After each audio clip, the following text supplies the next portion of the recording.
खुन्नस ये माना जाता था कि माननीय जो कैसरगंज के पूर्व सांसद विभूषण शरण सिंह जी थे, उनसे उनके ताल्लुकात अच्छे नहीं थे और उस खुन्नस के चलते गोंडा से उठा के बलरामपुर भेज दिया गया। खास लोगों के साथ मुख्यमंत्री जी की कुछ निजी खुन्नस है।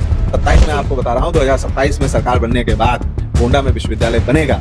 कॉलेज के छात्रों पर कल्याण सिंह की सरकार में परस्पर पुलिस द्वारा निर्भरतापूर्वक गोली चला दी गई, 4 छात्र मारे गए। देखिए, हम रोजगार पैदा करेंगे और हम भारतीय जनता पार्टी की विफलता गिनाने के लिए पूरा सुबह से शाम हो जाए सिर्फ भाषणों की राजनीति करती है। ये भारतीय मतलब राहुल सिंह चौहान साहब कहते हैं 115 का कट्टा लेता है, 2 कारतूस लेता है और पुलिस की टीम पर गोली चला देता है। अगर दोनों कारतूस पुलिस को लग भी जाए तो सिपाही मर जाए।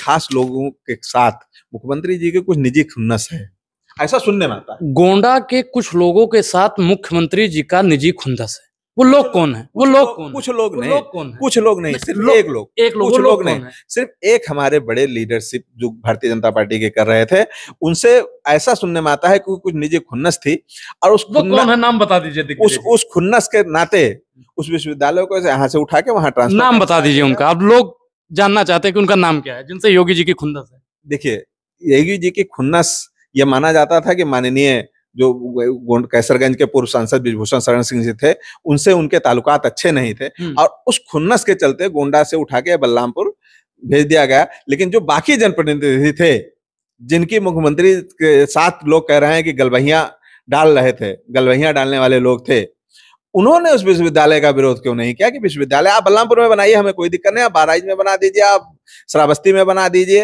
लेकिन हमारा गोंडा देवीपाटन मंडल का मुख्यालय है तो यहाँ पर एक विश्वविद्यालय बनना चाहिए या नहीं चाहिए। 2027 में आपको बता रहा हूँ, 2027 में सरकार बनने के बाद गोंडा में विश्वविद्यालय बनेगा। इसके लिए चाहे अपनी ही सरकार से लड़ना पड़े। समाजवादी पार्टी युवाओं के लिए क्या करेगी? क्योंकि उत्तर प्रदेश की बात की जाए तो आज बेरोजगारी चरम पर जा रही है। युवा कई ऐसे काम करने पर मजबूर हैं जो इलीगल हैं, तो इसको कैसे समाजवादी पार्टी का रोकथाम करेगी?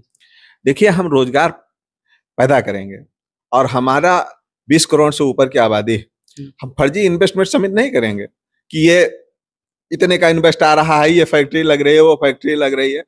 फैक्ट्री का टीन सेट नहीं दिख रहा।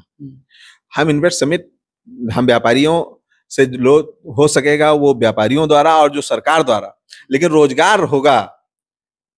भारतीय जनता पार्टी की तरह छात्रों पर लाठी नहीं पड़ेगी और ये वही भारतीय जनता पार्टी है।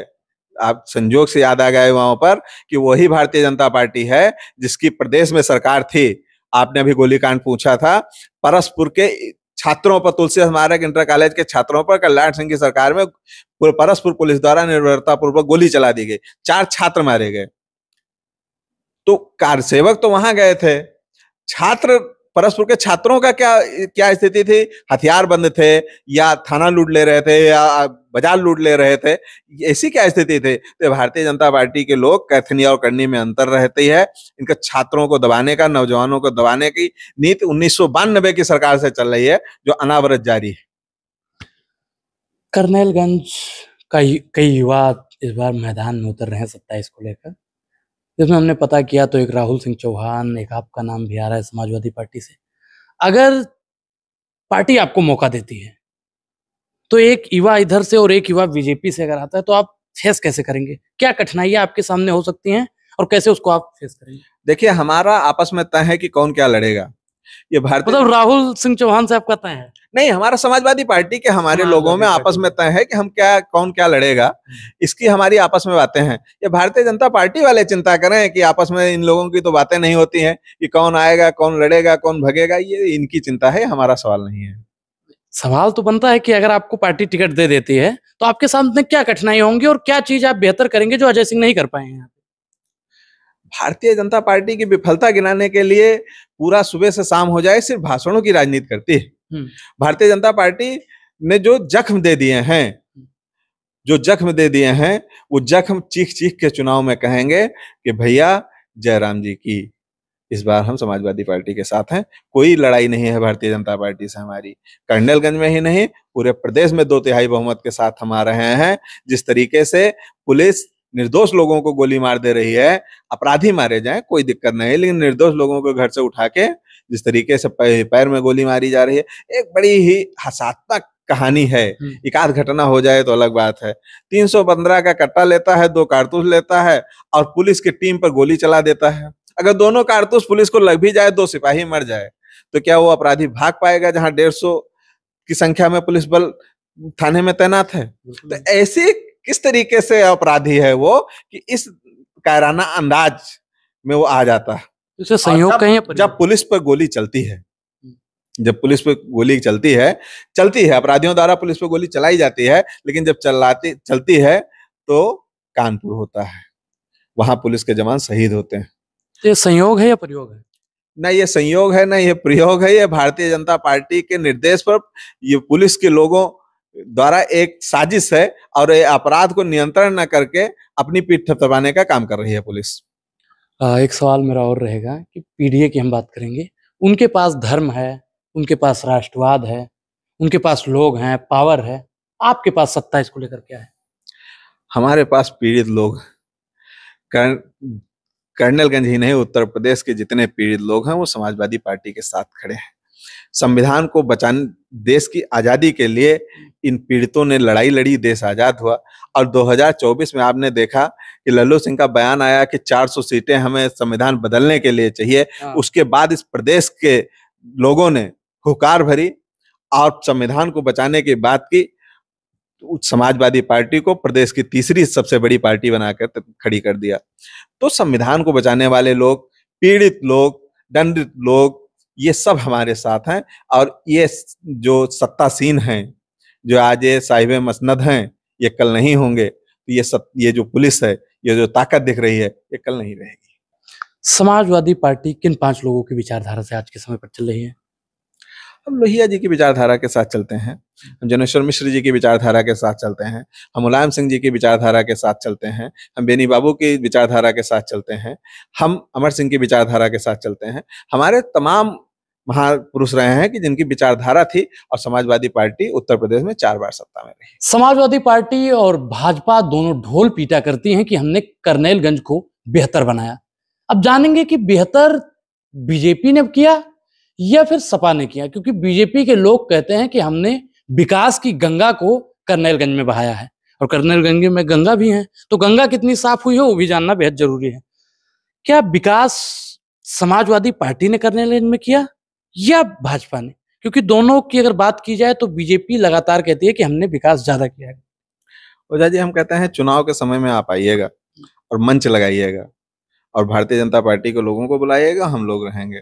हम अपने काम गिना देंगे, वो अपने काम गिना देंगे। भिखारीपुर, सकरौर, एल्गिन, चरसड़ी, ये दोनों तटबंध किसकी सरकार में बने, और इसकी वजह से आज तमाम लोग बाढ़ से बाहर हैं। नहीं तो घाघरा में जिस तरीके से पानी है, आज आप भौरीगंज तक पानी होता वो, और तमाम क्या हमको लग रहा है कि करनैलगंज की आधी आबादी लगभग डूब रही होती है, उस बाढ़ से ग्रसित होती है।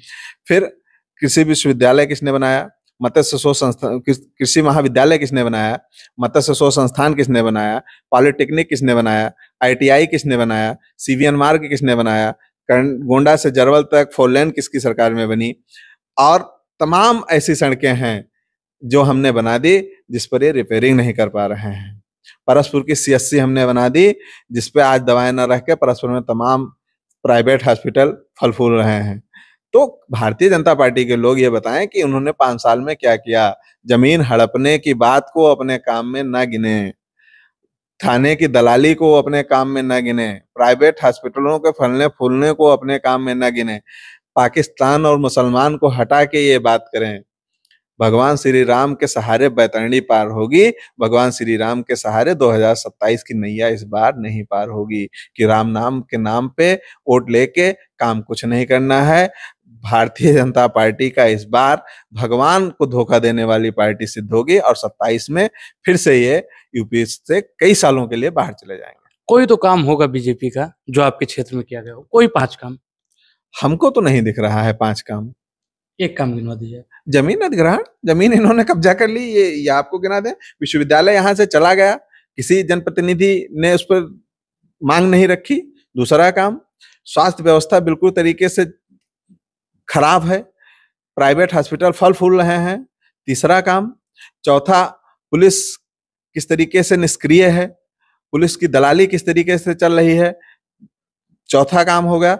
पांचवा, आप शांति से, जो किसान है, नौजवान है, बुजुर्ग है, किसी तरीके से जीवन यापन करने के बाद वो रात को अपने बिस्तर पर चैन की नींद नहीं ले पा रहा है, ड्रोन जैसी अफवाहों पर प्रशासन किसी तरीके से आम जनमानस के मन में विश्वास नहीं जगा पा रहा है, ये कर्नलगंज में भारतीय जनता पार्टी के 5 बड़े काम।